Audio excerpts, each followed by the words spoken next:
ప్రభుజీ, ఆహారం విషయానికొస్తే చాలామంది ఈ మధ్య కాలంలో నాన్ వెజ్ ఫుడ్‌కి ఎక్కువ అలవాటు పడిపోతున్నారు. ఎక్కువగా మాంసాహారం తింటున్నారు. నిజంగా మాంసాహారం అనేది తినడం తప్పంటారా ప్రభుజీ? మనకి ఎప్పుడైనా దోమ కుట్టినప్పుడు మీకేమనిపిస్తుందండి? నొప్పి, బాధ కలుగుతుంది. ఏమంటారు అప్పుడు?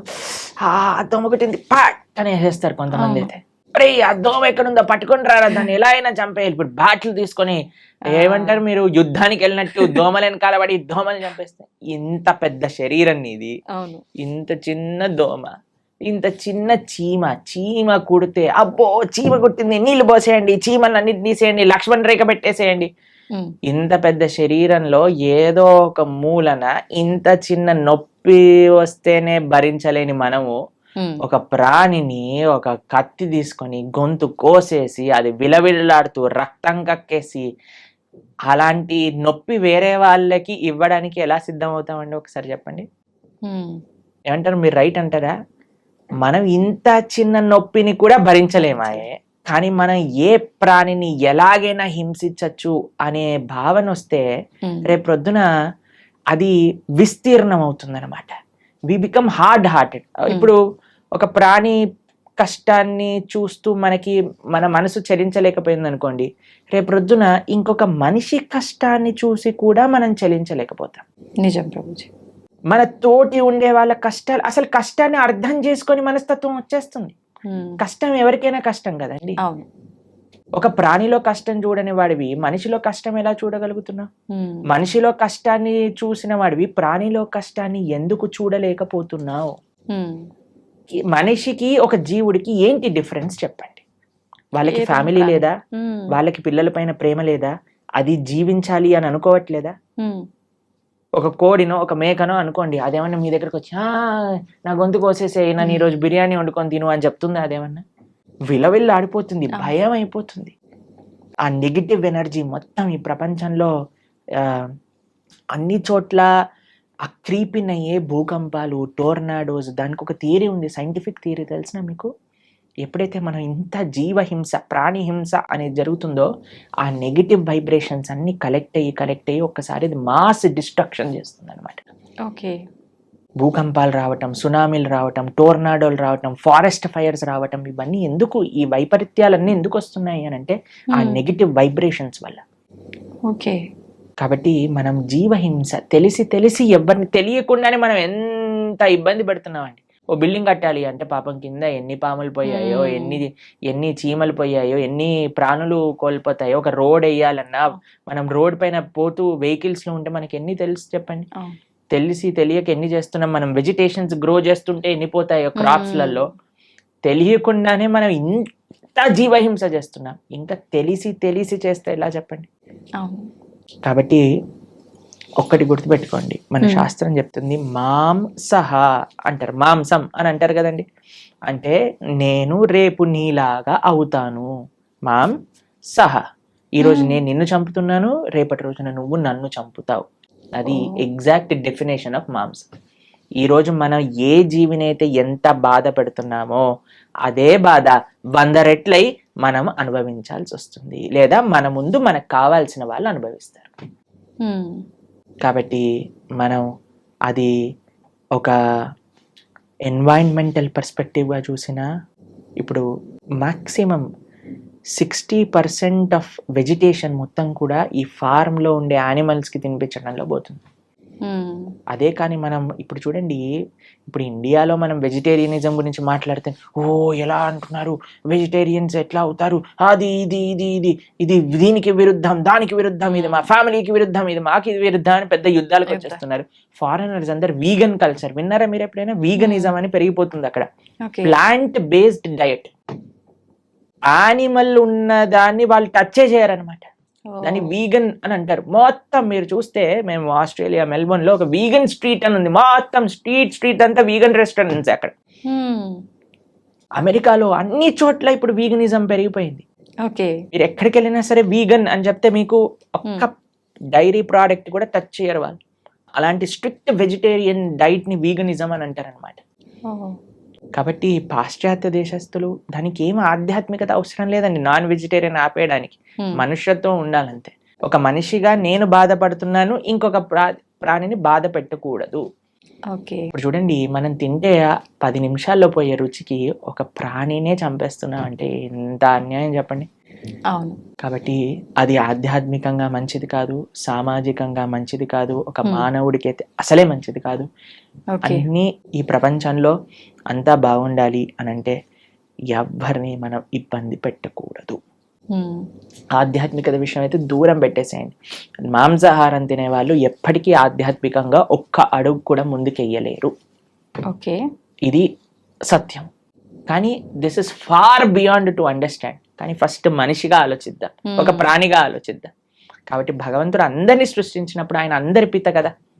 మీరు ఒక 3 తమ్ముళ్ళు అన్నయ్యలు ఉన్నారనుకోండి, ఒకరిని ప్రేమించి ఒకరిని చెంపమైన లాగి పెట్టారనుకోండి, వాళ్ళ అమ్మ ఏమంటారు, ఒరేయ్ వాడేం చేశాడరా నిన్ను అంటే, ఏం లేదమ్మా నాకు వీడిని ప్రేమిస్తున్నాను కదా వాడిని కొడతాను. ఒప్పుకుంటారా వాళ్ళ అమ్మ? అలానే భగవంతుడు ఎలా ఒప్పుకుంటాడండి? నువ్వు మనిషిని మాత్రమే ప్రేమించి మిగతా జీవులందరినీ కూడా హింసిస్తూ ఉంటే. నిన్నే మేము ఒక పోస్ట్ చూసాము ఇంటర్నెట్ లో, అందులో ఉంది ఒక shark kills 11 people in an year. ఒక షార్క్ ఒక 10-11 మంది మనుషుల్ని చంపేస్తుందట, తినేస్తుందట సంవత్సరంలో. ఓకే. ఒక ప్రదేశంలో జస్ట్ ఒక స్టాటిస్టిక్స్ చెప్తున్నారు అనమాట. కానీ ఒక మనిషి 11,000 షార్క్ ని గంటలో చంపేస్తాడట తినడానికి, దాని లెదర్ కోసం అని. ఎంత అన్యాయం చెప్పండి. కాబట్టి మనం ఈ అన్యాయాన్ని ఎంతగా ఆపగలిగితే, అందరం ఎంత సాత్వికంగా, ఎంత హింస ఫ్రీగా ఉండగలిగితే మన ప్రపంచం అంత బాగుంటుంది. మీకు ఇంకొక విషయం చెప్తాను. మేము ఒక బుక్ చదివాం, దాన్ని how to live to be 100 అని అంటారు. 100 సంవత్సరాలు బ్రతుకుండాలంటే సీక్రెట్.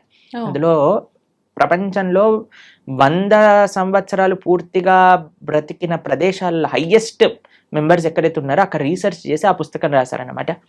అందులో తేలింది ఏంటి అని అంటే, these are all animal products free. మాంసం అనేది వాళ్ళు స్వీకరించలేదు. ఇప్పుడు ఏ డాక్టర్ దగ్గరికైనా మీరు వెళ్ళి అడగండి, ఏదైనా మనకి ఇంత చిన్న జబ్బు రోగం జనం వచ్చింది అనుకోండి, ఫస్ట్ నాన్ వెజిటేరియన్ మానేయి అని చెప్తారట. ఓకే. కాబట్టి that is not natural for us. ఇప్పుడు చూడండి, కార్నివోరస్, హర్బివోరస్ అని మనం వినే ఉంటాం. కార్నివోరస్ అంటే మాంసాన్ని తినేవి, హర్బివోరస్ అంటే చెట్లు తినేవి. మనవి మన బాడీ మన నోటి నుంచి ప్రారంభం చేసుకొని మన డైజెస్టివ్ సిస్టమ్ మొత్తం కూడా హర్బివోరస్ యానిమల్స్ లానే ఉంటుంది, కార్నివోరస్ యానిమల్స్ లా. తర్వాత కొంతమంది అంటారు, మనకి ఈ 2 కూరలు ఉన్నాయి కదా ఇక్కడ అంటే, కూరలు ఉంటే నువ్వు పచ్చి మాంసాన్ని పట్టుకొని తినొచ్చు కదా, కానీ వండుకొని ఎందుకు తింటున్నావు నువ్వు? కార్నివోరస్ యానిమల్స్ అయితే అవి పచ్చి మాంసాన్ని పట్టుకొని వేటాడి తింటాయి. మనం ఏమన్నా ఇప్పుడు ఒక మేకని తినేవాడు ఏమన్నా మేక పైన పడి వాడిని చీల్చి తింటాడా? లేదు. కాబట్టి ది వెరీ థాట్ దట్ నువ్వు వండుకొని తింటున్నావు అని అంటే అది నీ శరీరానికి మార్చి కానీ నువ్వు తినలేవు అని. కానీ ఇప్పుడు చూడండి, సాలడ్స్ లో మీరు ఏ కూరగాయలు వేసినా సరే కక్కర్ అని తినేస్తారు. క్యారెట్లు తినేయచ్చు, బీట్రూట్లు తినేయచ్చు, ఏదైనా తినేయచ్చు పచ్చిగా. అవును. కాబట్టి మనకి పచ్చిగా తింటే అరుగుతుంది. ప్లస్ మన digestive system, carnivorous animals digestive system చాలా చిన్నగా ఉంటుంది, ఎందుకంటే అది వచ్చేస్తుంది బయటకు వెళ్ళిపోతుంది. కానీ మనది మాత్రం లాంగ్ ఇంటెస్టైన్, స్మాల్ ఇంటెస్టైన్, అవి డైజెస్ట్ చేసి దాన్ని న్యూట్రియంట్ కాంప్లెక్స్ చేసి అన్ని శరీరానికి ఎనర్జీ అందించి అప్పుడు కానీ బయటకు వస్తుంది. కార్నివోరస్ యానిమల్స్ చూసాను అనుకోండి, నాలుకతోటి నీళ్లు తాగుతాయి. మనం ఎలా చేస్తామండి? మనం నోటితో తాగుతాం. కాబట్టి ఇవన్నీ దేర్ ఆర్ మెనీ రీజన్స్. అటు సైంటిఫికల్ గా చూస్తే, అటు హ్యూమన్ మేకప్ విధంగా చూస్తే, ఎలా చూసినా సరే ఒక మనిషి వెజిటేరియన్ గానే ఉండాలి. Okay. He cannot kill any living being. Okay. అయితే ప్రభుజీ, ఇది సృష్టికి విరుద్ధం అయినప్పుడు భగవంతుడు ఎందుకు దీన్ని ఆపలేకపోతున్నాడు మరి? అయితే ఇది తినొచ్చు, ఆ జంతువులు పుట్టిందే మానవులు తినటానికి అని ఎవరైనా మీకు సర్టిఫికెట్ ఇచ్చారా? ఉంటారు కదా. భగవంతుడు ఇచ్చాడా చెప్పండి. భగవంతుడు ఆపట్లేదు అని మీరు అన్నారు కదా, కానీ భగవంతుడు తిను అని ఎక్కడేం చెప్పాడా? లేదు. ఏదైనా ఇప్పుడు ఒక మేక పుట్టాక ఇది వీడు తినడానికి అని దానిపైన స్టాంప్ వేసి ఆయన పంపించాడా మనకి? లేదు కదా. ఎందుకు? ప్లస్ ఈ మనిషి కూడా ఎందుకు సెలెక్టివ్ గా ఉన్నాడు? నేను మేకనే తింటా, కోడిని, కుక్కని ఎందుకు తినావు నువ్వు? నీ పెంచుకునే కుక్కకి ఇంకా బయట ఉండే మేకకి ఏంటి డిఫరెన్స్? కొంతమంది డాగ్ లవర్స్ ఉంటారు, మీరు చూసిన, ఓ కన్నా మున్నా చున్నా అని ఎప్పుడు ఇలా కుక్కని ఇలా పట్టుకొని అలా పట్టుకొని, కుక్కకి ఏమన్నా అయితే వాళ్ళు ఏలవటం అవి. అరే ఆ కుక్కకి ఎంతైతే ప్రాణం ఉందో ఆ మేకకి కూడా అంతే ప్రాణం ఉంది. ఏమన్నా మేకల తక్కువ ప్రాణం ఉందా చెప్పండి? లేదు. మరి ఎందుకు మనం ఆ డిఫరెన్షియేషన్ చేస్తున్నాం? ఉమ్, భగవంతుడు నీకు తినాలి అని చెప్పలేదు, కాబట్టి భగవంతుడు నీకు తినద్దు అని కూడా వచ్చి చెప్పడు. ఉమ్, శాస్త్రం అన్నీ చెప్పింది. ఓకే. మద్యం, పానం, శ్రియ, సూన, యత అధర్మశ్చ చతుర్విధం. భాగవతం చెప్పింది ఈ విషయాలు. 4 విషయాలు తప్పు. ఉమ్, వ్యభిచారము, మాంసాహారాన్ని స్వీకరించటం, జూదమాడటం, తర్వాత మాదక ద్రవ్యాలు, సిగరెట్, మందు, గుట్కా, మాణిక్ చంద్ ఇవన్నీ వేసుకుంటారు కదండి. అవునవును. ఇవన్నీ ఈ 4 అధర్మము అని శాస్త్రం క్లియర్ గా చెప్పింది. ఓకే. కాబట్టి ఈ 4టిని మనం దూరం పెట్టాలి, అప్పుడే మనం మనిషి అవుతాం. ఓకే. మాంసాహారం తినడమే తప్పు, అసలు మహాతప్పు, పాపం, మహాపాపం. పాపం కాదు, మహాపాపం. మహాపాపం. మీరు మనం ఇక్కడ ఏవేవైతే చేస్తామో మళ్ళీ అక్కడికి వెళ్ళిపోయాక మనల్ని కూడా అలానే చేస్తారు. దానికి సిద్ధము అని అంటే మన ఇష్టం. ఇంకా ఉమ్, చాలా మంది అంటారు చూసుకుందాంలే ఏదైతే అది అని. ఉమ్, అలాంటి మూర్ఖులకి మనం ఇంకేం చెప్తామండి? అవును. సో ఒక గుర్రాన్ని నీటి వరకు తీసుకెళ్ళటం కానీ నీటిని తాగించలేం కదా. ఉమ్, మన ప్రయత్నం మంచి విషయాలు 10 మందికి చెప్పటము, ఉమ్, అంతేకాని ఎవరిని మనం గొంతు పట్టుకొని ఇది చేయించలేమన్నమాట. వాళ్ళ జీవితంలో వాళ్ళకి ఆ అనుభవము, ఆ మానసిక మెచ్యూరిటీ, తర్వాత ఆ పరిపక్వత అనేది వాళ్ళకే ఉండాలి. అయితే ప్రభుజీ, చాలా మంది ఎక్కువగా భగవంతుని ఆరాధనలో ఆధ్యాత్మిక మార్గంలో ఉంటూ ఉంటారు, యథావిధిగా నాన్ వెజ్ అవన్నీ తీసుకుంటూ ఉంటారు. అలాంటి వాళ్ళు చేసే పూజలు పనికిరావా? ఆధ్యాత్మికత, నాన్ వెజిటేరియన్ రెండు ఒక దాటిలోకి రావు. నాన్ వెజిటేరియన్ ఆధ్యాత్మికం అవ్వలేడు. ఆధ్యాత్మికంగా వెళ్ళే వ్యక్తి నాన్ వెజిటేరియన్ తినలేడు. ఓకే. పూజలు పునస్కారాలు వేరే విషయం అండి. పూజలు పునస్కారాలు చేస్తూ నువ్వు నాన్ వెజిటేరియన్ తింటున్నా అది వేరే విషయం.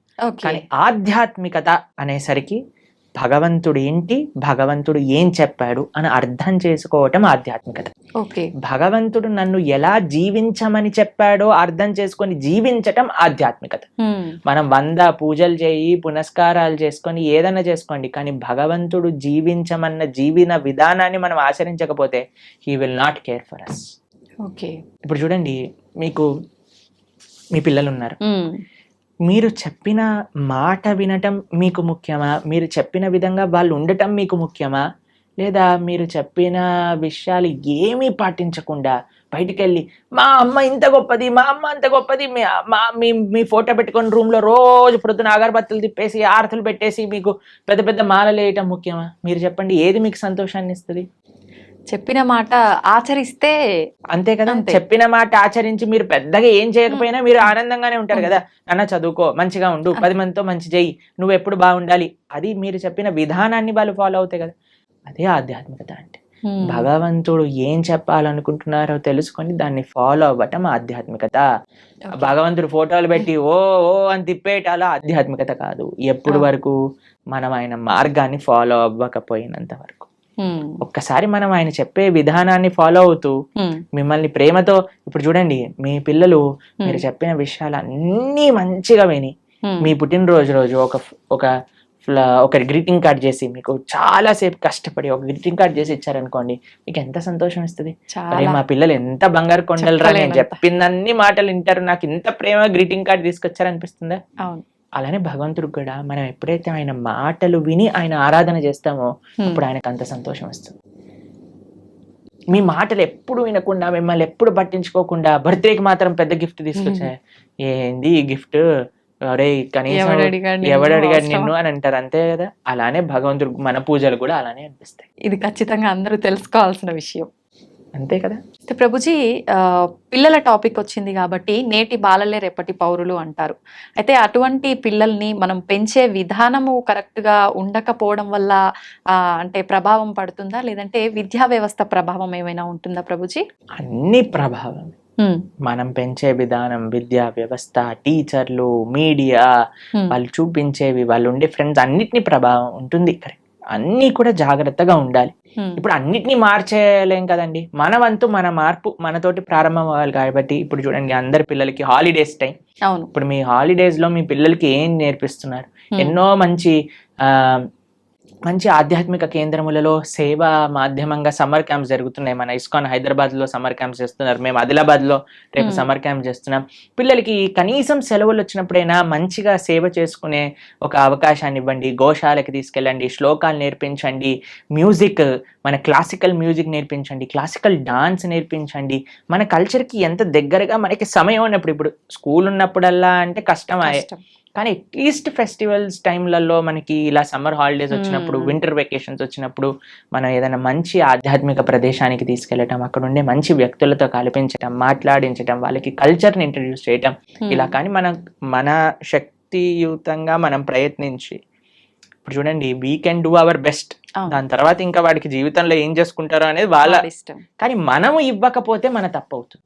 కాబట్టి వాట్ వీఆర్ సేయింగ్ ఇస్, అందరు పేరెంట్స్ కూడా మీ వైపు నుంచి మీరు ప్రయత్నం చేయండి. ఇప్పుడు సమ్మర్ హాలిడేస్ వచ్చాయి, మంచి ఆధ్యాత్మికంగా అలానే విశేషాలు అన్నీ కూడా నేర్పించేటట్టుగా మంచి విశేషాలు నేర్పించండి. మ్యూజిక్లో మంచి విశేషాలు, డాన్స్లో మంచి విశేషాలు, శ్లోకాల్లో మంచి విషయం, అన్నిట్లో మంచి ఉంది, ఆ మంచిని నేర్పించండి అని చెప్తున్నా అంతే. ఓకే. కాబట్టి సమయం ఉన్నప్పుడు పిల్లల్ని ఎంగేజ్ చేయాలండి. పిల్లలకి ఫ్రీ టైం ఇస్తే వాళ్ళు పాడైపోతారు. కాబట్టి మీకు సమయం ఉన్నప్పుడు మీరు కానీ హాలిడేస్లో వాళ్ళని ఎంగేజ్ చేయలేదనుకోండి, ఫోన్కి అడిక్ట్ అయిపోతారు, టీవీకి అడిక్ట్ అయిపోతారు, తర్వాత టెలివిజన్కి అడిక్ట్ అయిపోతారు. ఇవన్నీ మనకు వద్దు అన్నప్పుడు వాళ్ళని మార్నింగ్ టిల్ నైట్ స్కిల్స్లో ఎంగేజ్ చేయండి, స్విమ్మింగ్ నేర్పించండి, ఇన్స్ట్రుమెంట్స్ నేర్పించండి, ఎక్సర్సైజ్కి తీసుకెళ్ళండి. బయట ఎంత వీలైతే అంత మనం ఉంచడానికి ప్రయత్నం చేయాలి. మీరు బయట ఉండాలి, మీరు ఫోన్ పట్టుకొని కూర్చున్నాడు అనుకోండి, వాడు ఫోన్ పట్టుకొని కూర్చుంటాడు. కాబట్టి let us all use this time nicely. ఈ సమయం మనకి ఏదైతే ఉందో దాన్ని బాగా యూజ్ చేసుకొని పిల్లల్ని ఒక మంచి ట్రాక్లో పెట్టేటట్టుగా మనం ముందుకు తీసుకెళ్ళాలి. మీ అందరికీ మంచి వేసవి సెలవులలో మంచి ఆధ్యాత్మిక మార్గం వైపు మీరు నడుస్తూ మీ పిల్లల్ని నడిపిస్తారు అని భావిస్తూ, హరే కృష్ణ. Thank you Prabhuji. నిజంగా మీరు చెప్పినవన్నీ వింటుంటే నిజంగా ఇదంతా నిజమే కదా, ఎందుకు ఎక్కడ మిస్ అవుతున్నాం అందరం ఇవన్నీ పాటించడంలో అనిపిస్తోంది ప్రభుజీ. ప్రతి ఒక్కరికి కూడా అలా అనిపించాలనే కోరుకుందాం, మార్పు మొదలవ్వాలనే కోరుకుందాం ప్రభుజీ. చాలా మంచి విషయాలు తెలియజేశారు. Thank you Prabhuji. హరే కృష్ణ. హరే కృష్ణ ప్రభుజీ. హరే